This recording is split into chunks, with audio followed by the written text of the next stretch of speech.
ರೈತ ಬಾಂಧವರಿಗೆ ನಮಸ್ಕಾರ. ತಮ್ಮೆಲ್ಲರಿಗೆ ಕೃಷಿ ದರ್ಶನದ ನೇರ ಫೋನಿನ ಕಾರ್ಯಕ್ರಮಕ್ಕೆ ಆತ್ಮೀಯ ಸ್ವಾಗತ. ಕೃಷಿ ಯಾವತ್ತೂ ಸಮೃದ್ಧತೆಯ ಒಂದು ಸಂಕೇತ. ಹಾಗೆಯೇ ಜಗತ್ತಿನಲ್ಲಿ ಯಾವುದೇ ಚಟುವಟಿಕೆಗಳು ನಿಂತರೂ ನಿರಂತರವಾಗಿ ನಿಲ್ಲದೇ ಸಾಗಿರುವ ಕೃಷಿ ಚಟುವಟಿಕೆಗಳಿಗೆ ನಿದರ್ಶನ ಕೋವಿಡ್-19 ಸಂದರ್ಭದಲ್ಲಿ ನಮ್ಮ ಕೃಷಿಕರ ಸಾಧನೆ. ಪ್ರಾಯಶಃ ಈ ಒಂದು ಸಂಕಷ್ಟದಲ್ಲಿಯೂ ಈ ಒಂದು ಸಂದರ್ಭದಲ್ಲಿಯೂ ನಮ್ಮ ಆಹಾರ ಉತ್ಪಾದನೆಯನ್ನು ಎಲ್ಲರೂ ಹುಬ್ಬೇರಿಸುವಂತೆ ಮಾಡಿರುವ ನಮ್ಮ ಕೃಷಿಕರು ಒಂದೆಡೆ ಆದರೆ, ಇನ್ನೊಂದೆಡೆ ತಮ್ಮ ನಿರಂತರ ಸಂಶೋಧನೆಗಳಿಂದ ಹಲವು ತಳಿ ತಂತ್ರಜ್ಞಾನಗಳನ್ನು ಸಹ ಈ ಸಂದರ್ಭದಲ್ಲಿಯೂ ಬೆಳಕಿಗೆ ತರಲಾಗಿದೆ. ಇವೆಲ್ಲವುಗಳ ಅನಾವರಣ ಕೃಷಿ ಮೇಳ.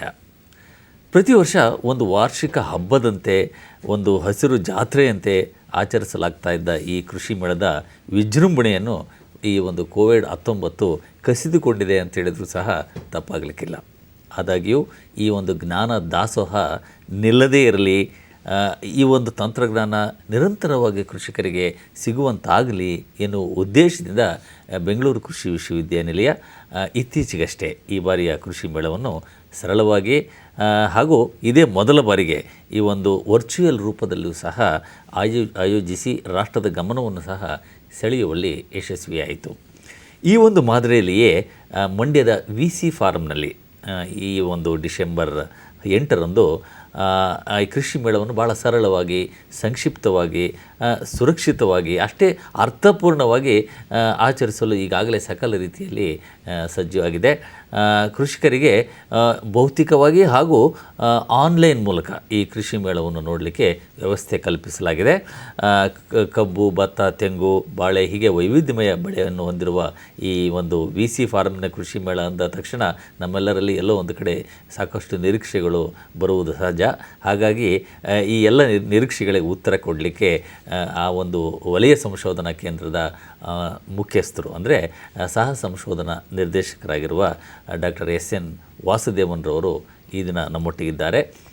ರೈತ ಬಾಂಧವರು ಡಾಕ್ಟರ್ ವಾಸುದೇವನ್ ಅವರ ಜೊತೆ ನೇರವಾಗಿ ಮಾತನಾಡಲಿಕ್ಕೆ ಬಳಸಬೇಕಾದಂತಹ ದೂರವಾಣಿ ಸಂಖ್ಯೆ 0802254259 ರೈತ ಬಾಂಧವರೇ, ತಮ್ಮ ಪ್ರಶ್ನೆ ನೇರವಾಗಿರಲಿ, ಸಂಕ್ಷಿಪ್ತವಾಗಿರಲಿ. ಇಂದಿನ ವಿಷಯ ಅಂತ ಹೇಳಿದರೆ ಈ ಮಂಡ್ಯ VC ಫಾರಮಿನ ಕೃಷಿ ಮೇಳದ ಒಂದು ಪೂರ್ವ ಅವಲೋಕನ ಈ ಒಂದು ವಿಷಯಕ್ಕೆ ಕೇಂದ್ರೀಕೃತವಾಗಿರಲಿ. ಅದಕ್ಕೂ ಮೊದಲು ಪ್ರತಿ ಬಾರಿಯಂತೆ ಈ ದಿನ ಸಹ ಒಂದು ಪ್ರಶ್ನೆಯನ್ನು ನಾವು ಕೇಳ್ತಾ ಬಂದಿದ್ದೇವೆ ರೈತ ಬಾಂಧವರಿಗೆ. ಈ ಬಾರಿಯ ಪ್ರಶ್ನೆ ನಮ್ಮ VC ಫಾರಮಿನ ಕೃಷಿ ಮೇಳ ಆಗಿರೋದ್ರಿಂದ ಈ VC ಫಾರಂ ಇದರ ವಿಸ್ತೃತ ರೂಪ ಏನು ಅಂತೇಳಿದರೆ VC ಫಾರಂ ಅಂದರೆ ಏನು ಅನ್ನೋ ಒಂದು ಸರಳ ಪ್ರಶ್ನೆಯನ್ನು ತಮ್ಮ ಮುಂದೆ ಇಡ್ತಾ ಇದ್ದೇವೆ. ದಯವಿಟ್ಟು ತಾವು 15 ನಿಮಿಷದೊಳಗೆ ಸರಿಯಾದ ಉತ್ತರವನ್ನು 9448115849ಕ್ಕೆ ವಾಟ್ಸಪ್ ಮೂಲಕ ಅಥವಾ SMS ಮೂಲಕ ತಾವು ಕಳಿಸಬೇಕು ಅಂಥೇಳಿ ಈ ಮೂಲಕ ವಿನಂತಿ ಮಾಡ್ತಾ ಇದ್ದೇವೆ. ಮತ್ತೊಮ್ಮೆ ಕಾರ್ಯಕ್ರಮಕ್ಕೆ ವಾಸುದೇವನ್ ಅವರಿಗೆ ಹೃತ್ಪೂರ್ವಕ ಸ್ವಾಗತ ಸರ್. ನಮ್ಮ ಕೃಷಿ ಮೇಳವನ್ನು ನಾವೆಲ್ಲ ಭಾಳ ನಿರೀಕ್ಷೆ ಇಟ್ಕೊಂಡಿದ್ದೇವೆ. ಹಾಗಾಗಿ ಈ ಬಾರಿಯ ಕೃಷಿ ಮೇಳದ ವಿಶೇಷತೆ ಏನು ಅಂಥೇಳಿ? ಈಗ ತಾವಾಗಲೇ ಹೇಳಿದಾಗೆ ಈ ನಮ್ಮ ಕೋವಿಡ್-19 ಅಥವಾ ಕೊರೋನಾ ಮಹಾಮಾರಿ ಏನಿದೆ, ಸೊ ಆ ಒಂದು ಸಂಕಷ್ಟದಲ್ಲೂ ಸಹ ನಾವು ಈ ಒಂದು ಕೃಷಿ ಮೇಳವನ್ನು ಮಾಡಬೇಕು ಅಂತ ಹೇಳಿ ನಮ್ಮ ವಿಶ್ವವಿದ್ಯಾಲಯದ ಗೌರವಾನ್ವಿತ ಕುಲಪತಿಗಳು ನಿರ್ಧಾರ ತೆಗೆದುಕೊಂಡು ಈಗ ಬೆಂಗಳೂರಿಗಾಗಲೇ ನಾವು ಮಾಡಾಗಿದೆ 3 ದಿನ. ಹಾಗೆಯೇ ನಮ್ಮ ವಲಯ ಕೃಷಿ ಸಂಶೋಧನಾ ಕೇಂದ್ರ VC ಫಾರಂ ಮಂಡ್ಯದಲ್ಲೂ ಸಹ ನಾವು ಮಾಡಿ ನಮ್ಮ ಒಂದು ಏನು ವಿಶ್ವವಿದ್ಯಾಲಯ ಈಗಾಗಲೇ ಸುಧಾರಿತ ತಳಿಗಳನ್ನು ಬಿಡುಗಡೆ ಮಾಡಿದೆ ಅಥವಾ ತಾಂತ್ರಿಕತೆಗಳೇನಿದೆ ಅದನ್ನು ಪ್ರತ್ಯಕ್ಷದ ಮೂಲಕ ನಮ್ಮ ರೈತ ಬಾಂಧವರಿಗೆ ಪರಿಚಯ ಮಾಡಿಕೊಡ್ಬೇಕು ಅಂತ ಹೇಳಿ ನಮ್ಮ ವಿಶ್ವವಿದ್ಯಾಲಯ ಈಗಾಗಲೇ ಅದು ನಿರ್ಧಾರ ಕೈಗೊಂಡು ನಾವು ಡಿಸೆಂಬರ್ 8ನೇ ತಾರೀಕು ಅಂದರೆ ಮುಂದಿನ ವಾರ ಮಂಗಳವಾರ ಒಂದು ದಿನ ಮಾತ್ರ ನಾವು ಈ ಒಂದು ಕೃಷಿ ಮೇಳವನ್ನು ಮಾಡ್ತಾ ಇದ್ದೇವೆ. ಸರಳವಾಗಿ ಮಾಡ್ತಾ ಇದ್ದೇವೆ ಮತ್ತು ಅದನ್ನು ಸುರಕ್ಷಿತವಾಗಿ ಸಹ ನಾವು ಮಾಡಬೇಕು ಅಂತ ಹೇಳಿ ಸರ್. ಇದೇ ಮೊದಲ ಬಾರಿಗೆ ಎಲ್ಲ ಒಂದು ಕಡೆ ಡಿಜಿಟಲ್ ಸ್ಪರ್ಶ ನೀಡಲಾಗಿದೆ, ಆನ್ಲೈನ್ ಮೂಲಕ ನೋಡ್ಬೋದು ಅಂತೇಳಿ. ಅದು ಯಾವ ರೀತಿ ಸರ್ ಅದು? ಈಗ ನಾವು ತಾವೆಲ್ಲ ನೋಡಿದಾಗ ನಮ್ಮ ವಿಶ್ವವಿದ್ಯಾಲಯದ ಕೇಂದ್ರ ಸ್ಥಾನದಲ್ಲಿ ಏನು ಕೃಷಿ ಮೇಳ ನಡೀತು 11, 12, 13 ನವೆಂಬರಲ್ಲಿ, ಅದೇ ರೀತಿಯಾಗಿ ನಮ್ಮ ವಲಯ ಕೃಷಿ ಸಂಶೋಧನಾ ಕೇಂದ್ರದಲ್ಲಿ VC ಫಾರಂ ಮಂಡ್ಯದಲ್ಲೂ ಸಹ ಮೇಳವನ್ನು ನಾವು 2 ರೀತಿಯಲ್ಲೂ ಅಂದರೆ ಭೌತಿಕವಾಗಿಯೂ ಮತ್ತು ಆನ್ಲೈನ್ ಮೂಲಕನೂ ಸಹ ಅಂದರೆ ವರ್ಚುವಲ್ ಮೂಲಕನೂ ಸಹ ಪ್ರತ್ಯಕ್ಷವಾಗಿ ಪರೋಕ್ಷವಾಗಿ ಸೊ ಎರಡೂ ಸಹ ನಮ್ಮ ರೈತ ಬಾಂಧವರು ನೋಡಬೇಕಾಗಿದೆ. ಯಾಕೆಂದರೆ ಈಗಾಗಲೇ ತಮಗೆ ಗೊತ್ತಿರೋ ಹಾಗೆ ಕರೋನಾದ ಹೆಚ್ಚಿನ ಜನಸಂಖ್ಯೆ ಸೇರೋ ಆಗಿಲ್ಲ. ಸೊ ಹಾಗಾಗಿ ಕಡಿಮೆ ಒಂದು ರೈತರು ಬಂದು ವೀಕ್ಷಣೆಯನ್ನು ಮಾಡಬಹುದು ಮತ್ತು ಅಂತರ್ಜಾಲ ಮೂಲಕವೂ ಸಹ ಅವರು ವೀಕ್ಷಣೆಯನ್ನು ಮಾಡಬಹುದು ಆಗಿದೆ. ಸೊ ಆ ಒಂದು ಇದನ್ನು ಅವಕಾಶವನ್ನು ಮಾಡಾಗಿದೆ. ಇದೀಗ ಒಂದು ಕರೆ ರೈತ ಬಾಂಧವರು ಕರೆ ಮಾಡಿದ್ದಾರೆ. ಹಲೋ ಆಯ್ತು, ಓಕೆ ಸರ್. ಹಲೋ, ನಮಸ್ಕಾರ. ಪ್ರಶ್ನೆ ಕೇಳಿ ಶ್ರೀನಿವಾಸ್ ಅವರೇ, ಪ್ರಶ್ನೆ ಕೇಳಿ. ಹಲೋ, ಕೃಷಿ ಮೇಳದ ಬಗ್ಗೆ ಮಾಹಿತಿ ಬೇಕಾಯ್ತು ಸರ್. ಆಯಿತು ಶ್ರೀನಿವಾಸ್, ಕೇಳಿ, ಪ್ರಶ್ನೆ ಕೇಳಿ. ಈಗ ಅದ್ರ ಬಗ್ಗೆ ಈಗ ನಾವು ಚರ್ಚೆ ಮಾಡ್ತಾ ಇದ್ದೀವಿ. ತಮ್ಮ ಪ್ರಶ್ನೆ ಏನು ಅಂತೇಳಿ. ಇದು ಅಡಿಕೆ ಬಾಳೆ ಹಾಕ್ಬೇಕು, ಅದ್ರ ಬಗ್ಗೆ ಮಾಹಿತಿ ಬೇಕಾಯ್ತು ಸರ್. ತಾವು ಯಾವ ಜಿಲ್ಲೆಯಿಂದ ಮಾತಾಡ್ತಾ ಇದ್ದೀರಿ ಶ್ರೀನಿವಾಸ್? ಮೈಸೂರು ಜಿಲ್ಲೆಯಿಂದ. ಮೈಸೂರು ಜಿಲ್ಲೆಯಿಂದ. ಸೊ ತಾವು ದಯವಿಟ್ಟು ಬನ್ನಿ. ಕೃಷಿ ಮೇಳಕ್ಕೆ ಬನ್ನಿ. 8ನೇ ತಾರೀಕು ಇಲ್ಲ ಆನ್ಲೈನಲ್ಲಿ ಸಹ ನೋಡ್ಲಿಕ್ಕೆ ಅವಕಾಶ ಇದೆ. ಈಗ ಆನ್ಲೈನಲ್ಲೂ ನಾನು ಆಗಲೇ ಹೇಳಿದಾಗ ಅಂತರ್ಜಾಲದಲ್ಲಿ ನಮ್ಮ ಯೂನಿವರ್ಸಿಟಿ ವೆಬ್ಸೈಟಲ್ಲೂ ಲಿಂಕ್ ಕೊಡ್ತಾ ಇದ್ದೇವೆ, ಮತ್ತು ಯೂಟ್ಯೂಬಲ್ಲೂ ಬರುತ್ತೆ, ಮತ್ತು ಟ್ವಿಟರಲ್ಲೂ ಬರುತ್ತೆ. ಸೊ ಹಾಗಾಗಿ ಅಲ್ಲೂ ಸಹ ಅವರು ವೀಕ್ಷಣೆಯನ್ನು ಮಾಡ್ಬೋದು. ಮತ್ತು ನಮ್ಮ ನುರಿತ ವಿಜ್ಞಾನಿಗಳನ್ನು ಸಹ ನಾವು ಮಾಹಿತಿಯನ್ನು ಕೊಡ್ತಾ ಇದ್ದೇವೆ.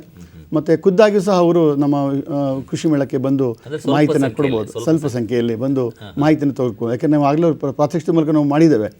ಹಲವಾರು ತಳಿಗಳನ್ನು ಸಹ ನಾವು ಪರಿಚಯ ಮಾಡಿಕೊಡ್ತಾ ಇದ್ದೇವೆ ರೈತ ಬಾಂಧವರಿಗೆ. ಅವ್ರು ಹೇಳಿದ್ರು, ಬಾಳೆಯಲ್ಲಿ ಹೇಳಿದ್ರು.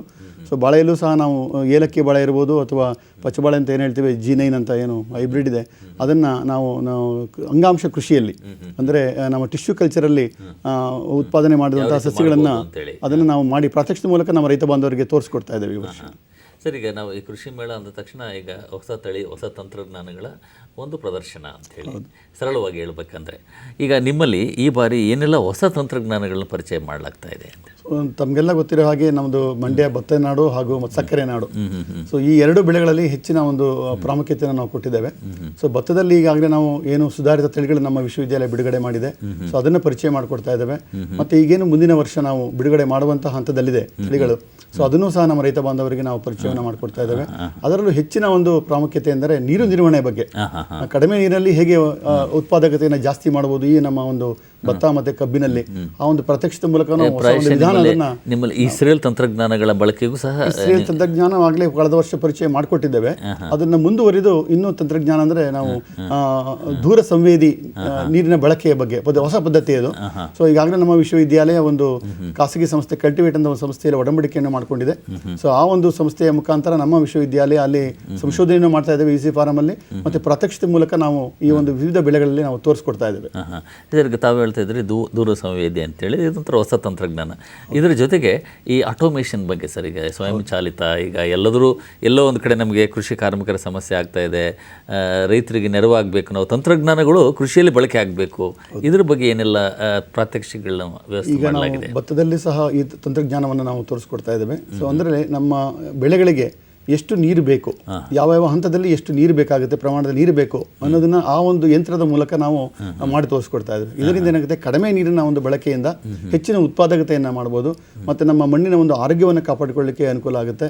ಮತ್ತು ನಾವು ಎಷ್ಟು ನಮ್ಮ ಕಬ್ಬಗಾಯಿತು ಅಥವಾ ಭತ್ತಕ್ಕಾಯಿತು ಅಥವಾ ವಿವಿಧ ಬೆಳೆಗಳಿಗೆ ಬೇಕಾದಂತಹ ಶಿಫಾರಸು ಮಾಡಿರುವಂತಹ ನಮ್ಮ ರಸಗೊಬ್ಬರಗಳಿರ್ಬೋದು, ಸೊ ಅದನ್ನು ರಸಾವರಿ ಮೂಲಕ ಈ ಒಂದು ತಂತ್ರಜ್ಞಾನದ ಮೂಲಕ ನಾವು ನೀರಿನ ಮೂಲಕ ಕೊಡುವಂತಹ ಒಂದು ವ್ಯವಸ್ಥೆಯನ್ನು ಸಹ ನಾವು ಮಾಡಿದ್ದೇವೆ. ಪ್ರಾತ್ಯಕ್ಷಿಕೆ ಮೂಲಕ ನಾವು ತೋರಿಸ್ಕೊಡ್ತಾ ಇದ್ದೇವೆ. ಇದೀಗ ಸಿದ್ದರಾಜು ಎನ್ನುವ ರೈತ ಬಾಂಧವರು ಕರೆ ಮಾಡಿದ್ದಾರೆ. ಸಿದ್ದರಾಜು ಅವರೇ ನಮಸ್ಕಾರ.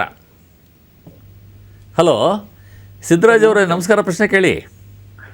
ಸರ್, ಈ ಭತ್ತ ಯಾವುದು ತಳಿ ಈಗ ಉತ್ತಮ ಸರ್? ಈಗ ಅದು ಯಾಕೆಂದರೆ ತುಂಬ ಕೋಲ್ಡ್ ಇದೆ ಈಗ.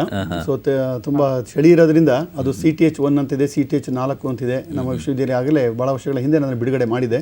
ಸೊ ಅವನ ತಳಿಗಳ ಸಹ ಬೀಜದ ಲಭ್ಯತೆ ಇರುತ್ತೆ, ಅದನ್ನು ಉಪಯೋಗ ಮಾಡ್ಬೋದು.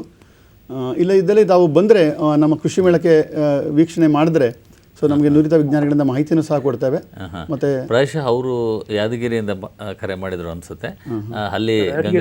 ಅಲ್ಲಿ ಗಂಗಾವತಿ ಸೋನಾ ಅಂತ ಈಗೇನು ವಿಶ್ವವಿದ್ಯಾಲಯ ಬಿಡುಗಡೆ ಮಾಡಿದೆ, ಅದು ನಾವು ಸಹ ನಮ್ಮ ಕಳೆದ ವರ್ಷ ನಮ್ಮ ವಿಶ್ವವಿದ್ಯಾಲಯ ಅದನ್ನ ಪರಿಚಯ ಮಾಡಿಸ್ಕೊಟ್ಟಿದೆ.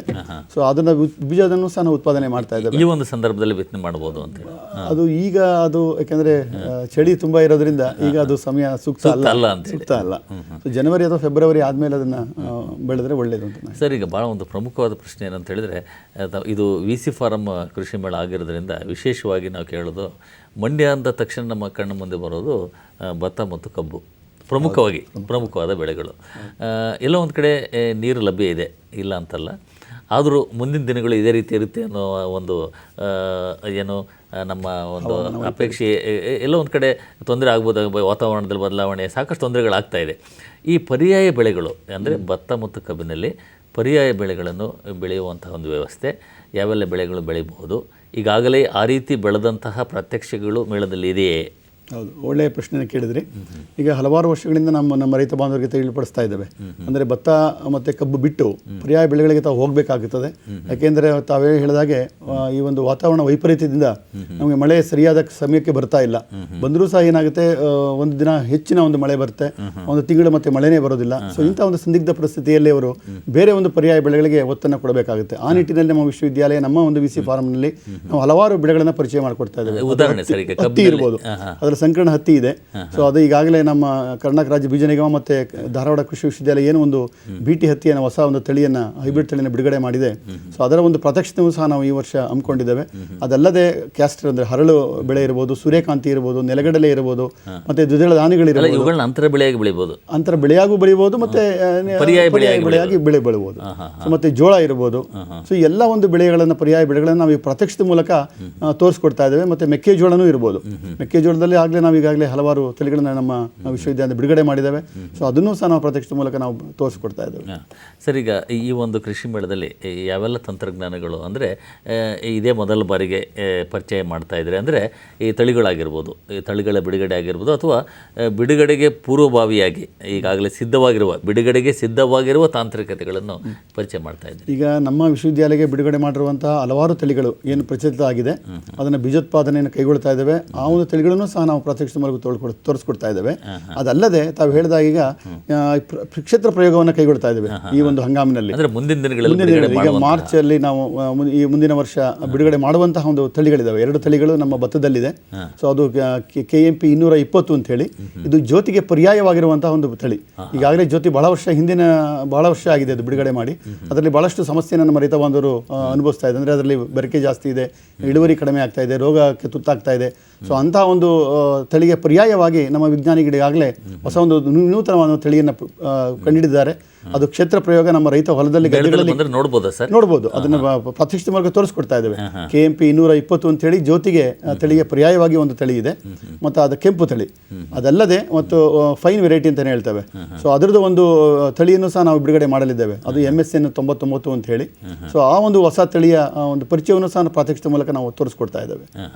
ಸರ್, ಈಗ ತಳಿ ಆಯಿತು, ಬೆಳೆಗಳಾಯಿತು, ಪರ್ಯಾಯ ಬೆಳೆಗಳಾಯಿತು, ಎಲ್ಲ ಒಂದು ಕಡೆ ಇತ್ತೀಚಿನ ದಿನಗಳಲ್ಲಿ ಈ ಕೃಷಿ ಕಾರ್ಮಿಕರ ಸಮಸ್ಯೆ ಹೆಚ್ಚಾಗ್ತಾ ಇದೆ. ಹಾಗಾಗಿ ಅದರಲ್ಲೂ ಈ ಭತ್ತ ಮತ್ತು ಕಬ್ಬಿನಲ್ಲಿ ಎಲ್ಲೆಲ್ಲಿ ಯಾಂತ್ರೀಕರಣ ಮಾಡಲಿಕ್ಕೆ ಸಾಧ್ಯ, ಯಾವೆಲ್ಲ ಯಂತ್ರಗಳನ್ನು ಬಳಕೆ ಮಾಡ್ಬೋದು, ಅವುಗಳ ಪ್ರದರ್ಶನಕ್ಕೆ ಮೇಳದಲ್ಲಿ ವ್ಯವಸ್ಥೆ ಇದೆಯೇ? ತಾವು ಕೇಳಿದಾಗೆ ಈ ವರ್ಷ ನಾವು ಹೆಚ್ಚಿನ ಒಂದು ಒತ್ತನ್ನು ಕೃಷಿ ಯಾಂತ್ರೀಕರಣಕ್ಕೆ ಒತ್ತನ್ನು ಕೊಟ್ಟಿದೆ ನಮ್ಮ ವಿಶ್ವವಿದ್ಯಾಲಯ. ಸೊ ಅದರಲ್ಲಿ ಭತ್ತಕ್ಕೆ ಬಂತಂದರೆ ನಾವು ಭತ್ತದಲ್ಲಿ ಬಿತ್ತುವ ಇಂದ ಹಿಡ್ಕೊಂಡು, ಅಂದರೆ ಬಿತ್ತದಲ್ಲಿ ಹಲವಾರು ವಿಧಾನಗಳಿದ್ದಾವೆ. ಅಂದರೆ ಅದರಲ್ಲಿ ನಾಟಿ ಮಾಡ್ತಾರೆ. ಸೊ ಅದರಲ್ಲಿ ನಾಟಿ ಪದ್ಧತಿಯಲ್ಲೂ ಸಹ ನಾವು ಒಂದು ಯಂತ್ರೀಕೃತ ನಾಟಿ ಪದ್ಧತಿಯನ್ನು ಪ್ರತ್ಯಕ್ಷ ಮೂಲಕ ಮಾಡಿ ತೋರಿಸ್ಕೊಡ್ತಾ ಇದ್ದೇವೆ. ಅದು ಡ್ರಮ್ ಸೀಡರ್ ಅದನ್ನು ಸಹ ಮಾಡಿ ತೋರಿಸ್ಕೊಡ್ತಾ ಇದ್ದೇವೆ. ಮತ್ತು ಇದರಲ್ಲಿ ಏನು ಶ್ರೀ ಪದ್ಧತಿ ಇರ್ಬೋದು, ಅಥವಾ ಭತ್ತ ನೇರ ಬಿತ್ತನೆ ಇರ್ಬೋದು. ಸೊ ಈಗ ಹಲವಾರು ಪದ್ಧತಿಗಳನ್ನು ನಾವು ಯಾಂತ್ರೀಕೃತವಾಗಿ ತೋರಿಸ್ಕೊಡ್ತಾ ಇದ್ದೇವೆ. ಮತ್ತು ಇದಲ್ಲದೆ ಕಟಾವು ಹಂತದಲ್ಲಿ ಬಂದಾಗ ಕಟಾವು ಏನು ರೀಪರ್ ಅಂತಿದೆ, ಪ್ಯಾಡಿ ರೀಪರ್ ಇರ್ಬೋದು, ಅಥವಾ ಕಟಾವು ಯಂತ್ರ ಇರ್ಬೋದು, ಮತ್ತು ಪ್ಯಾಡಿ ಬೇಲರ್ ಇರ್ಬೋದು. ಸೊ ಈ ಎಲ್ಲ ಯಂತ್ರಗಳನ್ನು ನಾವು ಪ್ರತ್ಯಕ್ಷದ ಮೂಲಕ ರೈತ ಬಾಂಧವರಿಗೆ ಅಲ್ಲಿ ತೋರಿಸ್ಕೊಡ್ತಾ ಇದ್ದೇವೆ. ಸರಿ, ಈಗ ಮತ್ತೊಂದು ಕರೆ ಇದೆ. ತುಮಕೂರಿನಿಂದ ನಂದಾ ಅವರು ಕರೆ ಮಾಡಿದ್ದಾರೆ. ನಂದಾ ಅವರೇ, ನಮಸ್ಕಾರ. ನಮಸ್ಕಾರ ಸರ್. ಪ್ರಶ್ನೆ ಕೇಳಿ ನಂದಾ ಅವರೇ. ಹಲೋ. ಅದೇ ಸರ್, ಇವಾಗ ನಮ್ದು 2.5 ಎಕರೆ ಹೊಲ ಇದೆ ಸರ್. ಅದರಲ್ಲಿ ನಾವು ಅರಣ್ಯ ಬೆಳೆ ಬೆಳಿಬೇಕಂತ ಅನ್ಕೊಂಡಿದ್ವಿ. ನೀರು 1 ಇಂಚ್ ಇದೆ ಸರ್, ನೀರು ನಮ್ದು. ನಂದವರೇ, ಮೊದಲನೇದಾಗಿ ನಿಮಗೆ ಏನು ಭಾಳ ದೂರ ಇಲ್ಲ, ತುಮಕೂರಿಂದ ಮಂಡ್ಯ, ನೀವು ಕೃಷಿ ಬೆಳೆಗೆ ಬರ್ಬೋದು, ಅಥವಾ ಆನ್ಲೈನಲ್ಲೇ ಸಹ ಈಗಾಗಲೇ ನೋಡ್ಬೋದು. ಈಗ ತಾವು ಹೇಳ್ತಾ ಇದ್ದೀರಿ ಅರಣ್ಯ ಕೃಷಿ ಬಗ್ಗೆ ಹೆಚ್ಚಿನ ನಮ್ಮ ಸರ್ಕಾರ ಸಹ ಒತ್ತನ್ನು ಕೊಡ್ತಾ, ನಮ್ಮ ವಿಶ್ವವಿದ್ಯಾಲಯ ಸಹ ಒತ್ತನ್ನು ಕೊಡ್ತಾ ಇದೆ, ಅಗ್ರೋ ಫಾರೆಸ್ಟ್ರಿ ಅಂತೇಳಿ. ಸೊ ಅದರಲ್ಲಿ ತಾವು ನಮ್ಮ ಖುದ್ದಾಗಿ ಅಥವಾ ಆನ್ಲೈನ್ ಮೂಲಕ ಈ ಒಂದು ಕೃಷಿ ಮೇಳವನ್ನು ತಾವು ನೋಡಿದೆ ಆದರೆ ಅಲ್ಲಿ ಹೆಚ್ಚಿನ ಒಂದು ಮಾಹಿತಿ ಪಡೆಯಬಹುದು. ಒಂದು ಪ್ರಾತ್ಯಕ್ಷಿಕೆ ಇದೆ. ಅದರಲ್ಲೂ ನಮ್ಮ ವಿಜ್ಞಾನಿಗಳು, ನುರಿತ ವಿಜ್ಞಾನಿಗಳಿದ್ದಾರೆ. ಸೊ ಮಾಹಿತಿಯನ್ನು ಕೊಡ್ತಾರೆ. ಅರಣ್ಯ ಕೃಷಿ ಬಗ್ಗೆನೂ ಸಹ ಹೆಚ್ಚಿನ ಒಂದು ಮಾಹಿತಿಯನ್ನು ಕೊಡ್ತಾ ಇದ್ದೇವೆ ಈ ವರ್ಷ. ಸರ್, ಈಗ ತಾವು ಮಾತಾಡ್ತಾ ಈ ಭತ್ತದಲ್ಲಿ ಯಾಂತ್ರೀಕರಣದ ಬಗ್ಗೆ ಹೇಳ್ತಾ ಇದ್ರಿ. ಈ ಕಬ್ಬಿನಲ್ಲಿ ಯಾವೆಲ್ಲ ಯಾಂತ್ರೀಕರಣ? ಸೊ ಕಬ್ಬಿನಲ್ಲಿ ಈಗ ಏನು ನಾಟಿ ಮಾಡಬೇಕು, ಕಬ್ಬನ್ನು ನಾಟಿ ಮಾಡುವ ಒಂದು ಯಂತ್ರ ಇದೆ. ಅದನ್ನು ಪ್ರತ್ಯಕ್ಷ ಮೂಲಕ ಮಾಡಿ ತೋರ್ಕೊಡ್ತಾ ಇದ್ದೇವೆ. ಮತ್ತೆ ತರಗು ಪುಡಿ ಮಾಡೋದು ಕಬ್ಬಿನಲ್ಲಿ ಅದು ಬಹಳ ಸುಡ್ತಾ ಇದ್ರು. ಅದು ಬೇಡ ಅಂತ ಹೇಳಿ ಅದರಿಂದ ವಾತಾವರಣಕ್ಕೆ ಬಹಳಷ್ಟು ತೊಂದರೆ ಆಗ್ತಾ ಇತ್ತು. ಅದನ್ನ ನಿವಾರಣೆಗೋಸ್ಕರ ನಮ್ಮಲ್ಲಿ ಈಗಾಗಲೇ ಏನು ಕಬ್ಬನ ತರಗನ್ನ ಪುಡಿ ಮಾಡುವಂತಹ ಒಂದು ಯಾತ್ರೆ ಗೊಬ್ಬರ ಆಗುತ್ತೆ. ಮತ್ತೆ ಇನ್ನೊಂದು ವಿಧಾನ ಇದೆ. ಅಂದ್ರೆ ಈಗಾಗಲೇ ನಮ್ಮ ವಿಜ್ಞಾನಿಗಳು ಈ ಒಂದು ಏನು ಸೂಕ್ಷ್ಮಾಣು ಜೀವಿ ಒಂದು 4 ಅಥವಾ 5 ಸೂಕ್ಷ್ಮಾಣು ಜೀವಿನ ಮಿಶ್ರಣ ಮಾಡಿ ಅದನ್ನ ಡಿಕಾಂಪೋಸ್ ಮಾಡ್ಲಿಕ್ಕೆ, ಆದಷ್ಟು ಬೇಗ ಕಳೆತು ಹೋಗ್ಲಿಕ್ಕೆ, ಅದಕ್ಕೂ ಸಹ ಒಂದು ಗೊಬ್ಬರ ಆಗ್ಲಿಕ್ಕೆ ಆ ಒಂದು ತಾಂತ್ರಿಕತೆನೂ ಸಹ ನಾವು ಪ್ರಾತ್ಯಕ್ಷಿಕ ಮೂಲಕ ಮಾಡಿ ತೋರಿಸ್ಕೊಡ್ತಾ ಇದ್ದೇವೆ. ಸರ್, ಈಗ ನಾವು ಮೇಳದ ವ್ಯವಸ್ಥೆಗೆ ನಾವು ಬಂದಿದ್ದೆ. ಅದರಲ್ಲಿ ಈಗ ತಾವು ಮೊದಲೇ ಹೇಳಿದರೆ ಸರಳವಾಗಿ ಮಾಡ್ತಾ ಇದ್ದೀವಿ ಅಂಥೇಳಿ. ಈಗ ಆಗಮಿಸುವ ರೈತರು ಅಂದರೆ ಏನೆಲ್ಲ ವೀಕ್ಷಣೆ ಮಾಡ್ಬೋದು, ಸ್ಥಳದಲ್ಲೇ ತಜ್ಞರಿಂದ ಮಾಹಿತಿ ಸಿಗುತ್ತಾ, ಅಂದರೆ ವಸ್ತು ಪ್ರದರ್ಶನ ಇರುತ್ತಾ, ಈ ರೀತಿಯ ಕೆಲವು ಈಗ ತಾವು ಹೇಳಿದಾಗ ಹಿಂದಿನ ವರ್ಷ ಏನು ನಮಗೆ ಕೋವಿಡ್ ಇರಲಿಲ್ಲ ಅಂಥ ಸಮಯದಲ್ಲಿ ನಾವು ಈಗಾಗಲೇ ಒಂದು ಬಹಳಷ್ಟು ಸಂಸ್ಥೆಗಳು 175-180 ಮಳಿಗಳಿರ್ತಾ ಇತ್ತು. ಆದರೆ ಈ ವರ್ಷ ಅದೆಲ್ಲ ಇರಲ್ಲ. ಆದರೆ ನಮ್ಮ ಒಂದು ಕೃಷಿ ವಿಶ್ವವಿದ್ಯಾಲಯದಲ್ಲಿ ಏನು ಪ್ರಯೋಜನಗಳಿದ್ದಾವೆ, ಅಖಿಲ ಭಾರತ ಸಂಘಟಿತ ಪ್ರಯೋಜನಗಳಿದ್ದಾವೆ, ಅದು ಭತ್ತ ಇರ್ಬೋದು, ರಾಗಿ ಇರ್ಬೋದು, ಮೆಕ್ಕೆಜೋಳ ಇರ್ಬೋದು, ಅಥವಾ ಕಬ್ಬು ಇರ್ಬೋದು, ಅಥವಾ ಏನು ಮೇವಿನ ಬೆಳೆ ಇರ್ಬೋದು. ಸೊ ಈ ಒಂದು ಪ್ರಯೋಜನಗಳಲ್ಲಿ ನಾವು ಕೃಷಿ ವಸ್ತು ಪ್ರದರ್ಶನವನ್ನು ಏರ್ಪಡಿಸ್ತಾ ಇದ್ದೇವೆ. ಅದು ನಮ್ಮ ವಿಶ್ವವಿದ್ಯಾಲಯದ ಮಳಿಗಳು ಮಾತ್ರ ಸೀಮಿತ ಆಗಿರುತ್ತೆ. ಅದು 8 ಮಳಿಗೆಗಳು ಮಾತ್ರ ಇರುತ್ತೆ. ಜೊತೆಗೆ ಈ ಕ್ಷೇತ್ರಗಳಲ್ಲಿ ಅಂದರೆ ತಜ್ಞರು ಅಲ್ಲೇ ಇರ್ತಾರೆ, ಅಲ್ಲೇ ಮಾಹಿತಿ ಕೊಡ್ತಾರೆ. ನಮಗೆ ಬಹಳಷ್ಟು ವರ್ಷಗಳಿಂದ ನಮ್ಮ ರೈತವರ ಒಂದು ಬೇಡಿಕೆ ಇತ್ತು. ಅಂದರೆ ನೀವು ಬೆಳೆಯನ್ನು ಏನು ಪ್ರತ್ಯಕ್ಷ ತೋರಿಸ್ಕೊಡ್ತಾ ಇದ್ದೀರಿ, ಅಲ್ಲೇ ಒಂದು ನಿಮ್ಮ ಮಳಿಗೆಗಳನ್ನು ಹಾಕಿ ನಮ್ಮ ವಿಜ್ಞಾನಿಗಳಿಂದ ಸಲಹೆನ ಕೊಡಿ ಅಂತೇಳಿ. ಸೊ ಹಾಗಾಗಿ ನಮ್ಮ ವಿಶ್ವವಿದ್ಯಾಲಯ ಗೌರವಾನ್ವಿತ ಕುಲಪತಿಗಳು ಅದನ್ನು ಮಾಡಲೇಬೇಕು ಅಂತೇಳಿ ನಿರ್ಧಾರ ಕೈಗೊಂಡು ಈಗ ಅಲ್ಲೇ ನಾವು ಎಲ್ಲಿ ಬೆಳೆ ಇದೆ, ಭತ್ತ ಇರ್ಬೋದು, ಆ ಭತ್ತದ ಏನು ಪ್ರತ್ಯಕ್ಷತೆ ಇದೆ, ಅಲ್ಲೇ ನಾವು ಒಂದು ಮಳಿಗೆಯನ್ನು ಹಾಕಿದ್ದೇವೆ. ಅಂದರೆ ಈಗ ಮುಸ್ಕಿನ ಜೋಳ ಅಂದರೆ ಮುಸ್ಕಿನ ಜೋಳಕ್ಕೆ ಸಂಬಂಧಪಟ್ಟ ತಾಂತ್ರಿಕತೆಗಳು, ಅದ್ರ ಮೌಲ್ಯವರ್ಧನೆ ಎಲ್ಲ ಪ್ರತಿಯೊಂದು ಅಲ್ಲೇ ಬಂದ್ಬಿಡುತ್ತೆ. ಮತ್ತು ವಿಜ್ಞಾನಿಗಳು, ಅದಕ್ಕೆ ಬೇಕಾದಂಥ ವಿಜ್ಞಾನಿಗಳಿರ್ಬೋದು, ಬೇಸಾಯ ತಜ್ಞರಿರ್ಬೋದು, ಅಥವಾ ರೋಗ ತಜ್ಞರಿರ್ಬೋದು, ಕೀಟ ತಜ್ಞರಿರ್ಬೋದು, ಅಥವಾ ತಳಿವರ್ಧಕರಿರ್ಬೋದು, ಹೀಗೆ ಎಲ್ಲ ಏನು ನಮ್ಮ ವಿಜ್ಞಾನಿಗಳಿದ್ದಾರೆ ಎಲ್ಲ ಒಂದೇ ಒಂದು ಸೂರಿನಲ್ಲಿ ಮಾಹಿತಿಯನ್ನು ಕೊಡಲಿಕ್ಕೆ ವ್ಯವಸ್ಥೆಯನ್ನು ಮಾಡಿಕೊಂಡಿದೆ. ಸರ್, ಈ ರೀತಿಯ ತಾಂತ್ರಿಕ ಮಾಹಿತಿಯ ಜೊತೆಗೆ ಕೆಲವು ಸಮಸ್ಯೆಗಳನ್ನು ಕೃಷಿಕರು ಅನುಭವಿಸ್ತಾ ಇರ್ತಾರೆ ಅಥವಾ ತಗೊಂಡು ಬಂದಿರ್ತಾರೆ, ಮೇಳದಲ್ಲಿ ನಮ್ಮ ಪರಿಹಾರ ಸಿಗ್ಬೋದು ಅಂತೇಳಿ. ಈ ಒಂದು ಆಪ್ತ ಸಲಹೆಯನ್ನು ನೀಡಲಿಕ್ಕೆ ಯಾವ ರೀತಿಯ ಒಂದು ಸಲಹಾ ಕೇಂದ್ರ, ಸಲಹಾ ವ್ಯವಸ್ಥೆಯನ್ನು ಮಾಡಿದಿರಿ ಅಂತೇಳಿ? ಈಗ ಅದನ್ನು ಹೇಳಬೇಕು ಅಂದರೆ ಮೊಟ್ಟ ಮೊದಲ ಬಾರಿಗೆ ನಮ್ಮ ಬೆಂಗಳೂರು ಕೃಷಿ ವಿಶ್ವವಿದ್ಯಾಲಯ ಇಡೀ ರಾಜ್ಯದಲ್ಲೇ ಒಂದು ಮಾದರಿ ಅಂತ ಹೇಳ್ಬೋದು. ಸೊ ಇದನ್ನು ನಮ್ಮ ಮಂಡ್ಯ ಒಂದು ಜಿಲ್ಲೆಯಲ್ಲಿ, ಮಂಡ್ಯ ತಾಲೂಕಿನಲ್ಲಿ ಏನಿದೆ, ಮಂಡ್ಯ ಸಿಟಿಯಲ್ಲಿ ಕೃಷಿ ವ್ಯವಸಾಯ ಉತ್ಪನ್ನ ಮಾರುಕಟ್ಟೆ ಸಹಕಾರ ಸಂಘ ಏನಿದೆ, ಅದರೊಂದು ಮಳಿಗೆಯನ್ನು ನಮ್ಮ ವಿಶ್ವವಿದ್ಯಾಲಯ ತೆಗೆದುಕೊಂಡಿದೆ ಬಾಡಿಗೆ ರೂಪದಲ್ಲಿ. ಸೊ ಅದನ್ನು ನಾವು ಕೃಷಿ ಸಲಹಾ ಕೇಂದ್ರವನ್ನು 8ನೇ ತಾರೀಕು ನಾವು ಉದ್ಘಾಟನೆ ಸಹ ಮಾಡ್ತಾ ಇದ್ದೇವೆ. ಸೊ ಇದು ರಾಜ್ಯದಲ್ಲೇ ಮೊಟ್ಟ ಮೊದಲ ಬಾರಿಗೆ ನಮ್ಮ ವಿಶ್ವವಿದ್ಯಾಲಯ ಮೇಳದಲ್ಲಿ ಅಷ್ಟೇ ಅಲ್ಲ, ಮುಂದಿನ ದಿನಗಳಲ್ಲೂ ಸಹ ನಿರಂತರವಾಗಿ ಸಲಹೆ ಸಿಗುತ್ತೆ. ಅಲ್ಲಿ ಸಿಗುತ್ತೆ. ಅಂದರೆ ಅವರು ಯಾಕೆಂದರೆ ಮಂಡ್ಯದಿಂದ ನಮ್ಮ VC ಫಾರಮ್ 8 ಅಥವಾ 10 ಕಿಲೋಮೀಟರ್ ಆಗುತ್ತೆ. ಸೊ ಇದರಿಂದ ಅವ್ರಿಗೆ ಸ್ವಲ್ಪ ಬರಲಿ ಹೋಗ್ಲಿಕ್ಕೆ ತೊಂದರೆ ಆಗ್ತಾ ಇತ್ತು. ಸೊ ಅಲ್ಲೇನೆ ಈಗ ಸಿಟಿಯಲ್ಲೇ ಅವರಿಗೆ ಎಲ್ಲ ಪರಿಹಾರ ಕಂಡ್ಕೋಬೋದು. ಒಂದು ಕೃಷಿ ಸಲಹಾ ಕೇಂದ್ರದಲ್ಲಿ ನಮ್ಮ ವಿಜ್ಞಾನಿಗಳಿರ್ತಾರೆ. ಮತ್ತು ನಮ್ಮ ವಿಶ್ವವಿದ್ಯಾಲಯ ಏನು ಬಿಡುಗಡೆ ಮಾಡಿದ ತಳಿಗಳು, ಸುಧಾರಿತ ತಳಿಗಳ ಒಂದು ಬೀಜ ಇರ್ಬೋದು, ಅಥವಾ ಪರಿಕರಗಳಿರ್ಬೋದು, ಜೈವಿಕ ಗೊಬ್ಬರಗಳಿರ್ಬೋದು, ಅದನ್ನೂ ಸಹ ಮಾರಾಟ ಮಾಡುವ ಒಂದು ವ್ಯವಸ್ಥೆಯನ್ನು ಸಹ ಒಂದು ಸಲಹಾ ಕೇಂದ್ರದಲ್ಲಿ ನಾವು ಮುಂದಿನ ದಿನಗಳಲ್ಲಿ ಮಾಡ್ಕೊಳ್ತೇವೆ. ಸರ್, ಈಗ ಮಂಡ್ಯದಲ್ಲಿ ಇನ್ನೊಂದು ವಿಶೇಷ ಅಂತ ಹೇಳಿದ್ರೆ ಕಬ್ಬು ಮತ್ತು ಅದಕ್ಕೆ ಮುಂದುವರೆದಂತೆ ಬೆಲ್ಲ ಉತ್ಪಾದನಾ ಘಟಕ ನಿಮ್ಮಲ್ಲಿದೆ, ಸಾವಯವ ವಿಧಾನದಲ್ಲಿ. ಅದರ ಬಗ್ಗೆ ಸ್ವಲ್ಪ. ಬೆಲ್ಲದ ಪಾರ್ಕ್ ಅಂತ ಹೇಳಿ ಈಗಾಗಲೇ 2015ರಲ್ಲಿ ನಮ್ಮ ವಿಶ್ವವಿದ್ಯಾಲಯ ಅದರಲ್ಲಿ ಸ್ಥಾಪನೆ ಮಾಡಿದೆ. ಸೊ ಅದರಲ್ಲಿ ನಾವು ಈಗಾಗಲೇ ರಾಸಾಯನಿಕ ಮುಕ್ತ ಬೆಲ್ಲವನ್ನು ನಾವು ಮಾಡ್ತಾ ಇದ್ದೇವೆ. ಸೊ ತಾವು ಹೇಳಿದ್ರೆ ಸಾವಯವ ಅಂತ ಹೇಳಿ, ಅದನ್ನು ಸಹ ನಾವು ಮುಂದಿನ ದಿನಗಳಲ್ಲಿ ಸಾವಯವ ರೂಪದಲ್ಲೇ ನಾವು ಕಬ್ಬನ್ನು ಬೆಳೆದು ಸಾವಯವ ಬೆಲ್ಲವನ್ನು ಉತ್ಪಾದನೆ ಮಾಡಲಿಕ್ಕೂ ಸಹ ನಾವು ಅನುವನ್ನು ಮಾಡ್ಕೊಳ್ತಾ ಇದ್ದೇವೆ. ಸೊ ಹೆಚ್ಚಿನ ಒತ್ತನ್ನು ರಾಸಾಯನಿಕ ಮುಕ್ತ ಬೆಲ್ಲ ಅದು ತಯಾರಿಕೆ ಹೇಗೆ ಮಾಡ್ಬೋದು ಅನ್ನೋದನ್ನು ಸಹ ನಾವು ಬೆಲ್ಲದ ಪಾರ್ಕಲ್ಲಿ ನಾವು ಪ್ರತ್ಯಕ್ಷ ಬೆಲ್ಲ ಸಹ ಸಿಗುತ್ತೆ. ಅಲ್ಲಿ ಬರುವ ರೈತರಿಗೆ ಬಾಯಿ ಸಿಹಿ ಮಾಡಲಿಕ್ಕೂ ಸಹ ಒಂದು ವ್ಯವಸ್ಥೆ ಇದೆ. ರಾಸಾಯನಿಕ ಮುಕ್ತ ಬೆಲ್ಲನ ನಾವು ಕೊಡ್ತಾ ಇದ್ದೇವೆ. ಮುಂದಿನ ದಿನಗಳಲ್ಲಿ ತಾವು ಹೇಳಿದಾಗೆ ಸಾವಯವ ರೂಪದಲ್ಲೂ ಸಹ ನಾವು ಕಬ್ಬನ್ನು ಬೆಳೆದು ಸಾವಯವ ಬೆಲ್ಲವನ್ನು ಸಹ ನಾವು ಉತ್ಪಾದನೆ ಮಾಡಲಿಕ್ಕೆ ಅನುವು ಮಾಡಿಕೊಡ್ತಾ ಇದ್ದೇವೆ. ಸರ್, ಈಗ ನಾವು ಒಂದು ಪ್ರಶ್ನೆ ಕೇಳಿದ್ವಿ, ಇದರ ಸಾಕಷ್ಟು ಜನ ಇದರ ಉತ್ತರ ನೀಡಿದ್ದಾರೆ ಸರ್. ಅದರಲ್ಲಿ ಒಬ್ಬರನ್ನು ತಾವು ಆಯ್ಕೆ ಮಾಡಿ. ಈ ಪ್ರಶ್ನೆಗೆ ಸರಿಯಾದ ಉತ್ತರ ಅಂತ ಹೇಳಿದ್ರೆ, ಪ್ರಶ್ನೆ VC ಫಾರಮ್ ಅಂತ ಅಂದರೆ ಏನು ಅಂತೇಳಿ ಭಾಳ ಸರಳವಾದ ಪ್ರಶ್ನೆ ಕೇಳಿದ್ವಿ. ಅದರ ಸರಿಯಾದ ಉತ್ತರ ವಿಶ್ವೇಶ್ವರಯ್ಯ ಕೆನಾಲ್ ಅಥವಾ ಕಾಲುವೆ ಫಾರಮ್ ಅಂಥೇಳಿ. ಸರಿಯಾದ ಉತ್ತರವನ್ನು ಹೇಳಿದಂತಹ ರೈತ ಬಂದವರು ಸೋಮಶೇಖರ್ ನಾಯ್ಕ್ ಅವರು, ಪಿಳ್ಳಿಗುಂಡ ಒಂದು ಗ್ರಾಮದಿಂದ. ಅವರಿಗೆ ಹೃತ್ಪೂರ್ವಕ ಧನ್ಯವಾದಗಳು. ಸರ್, ಇದಕ್ಕೆ ಪೂರಕವಾಗಿ ಒಂದು ಪ್ರಶ್ನೆ ಅಂದರೆ, ಈಗ VC ಫಾರಮ್ ಅನ್ನೋ ಹೆಸರಿಗಿನ ಮೊದಲು ಇದಕ್ಕೆ ಯಾವ ಹೆಸರಿತ್ತು ಸರ್? ಈಗ ಸ್ವಾತಂತ್ರ್ಯ ಪೂರ್ವದಲ್ಲಿ ಇದನ್ನ ಇರ್ವಿನ್ ಕೆನಾಲ್ ಅಂತ ಹೆಸರಿಟ್ಟಿದ್ರು ಬ್ರಿಟಿಷರವರು.